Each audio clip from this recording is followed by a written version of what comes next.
ওইভাবে নামাজ পড়ো যেই নামাজের মধ্যে আছে মনোযোগ, ওই নামাজ পড়ো যেই নামাজের মধ্যে আছে ভয়। তুমি নামাজটা পড়তে হবে এমন ভাবে বন্ধু, একজন নামাজে দাঁড়ালেন, বন্ধুরে আমার, নামাজে যখন তিনি দাঁড়ানোর পরে তিনি বলতেছেন, আমি নামাজটা এমন ভাবে পড়তে চাই। কিভাবে পড়ি? কই আমি নামাজটা এমন ভাবে পড়ি, যখন আমি নামাজে দাঁড়াই আমার কাছে মনে হয় আমি ফুলচেরাতের পোলের উপর দাঁড়িয়েছি।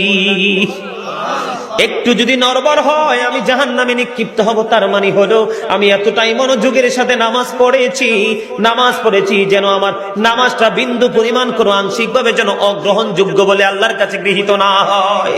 তিনি বলতেছেন, আমার কাছে মনে হয় রে এটা আমার জীবনের শেষ নামাজ। আমি এতটা ভয়, এতটা আতঙ্ক নিয়ে, এতটা তাকওয়া নিয়ে নামাজ পড়ি।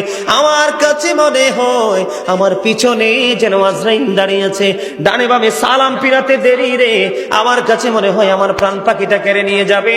আমি যখন নামাজে দাঁড়াই আমার কাছে মনে হয় আমি যেন বাইতুল্লাহর সামনে দাঁড়িয়ে আছি।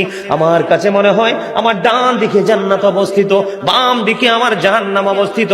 এমন তাকওয়া ভয় নিয়ে নামাজে দাঁড়াই, আর ওই নামাজের জন্যই রয়েছে বড় সফলতা। জোরে জোরে বলুন না সুবহানাল্লাহ, আর জোরে বলুন।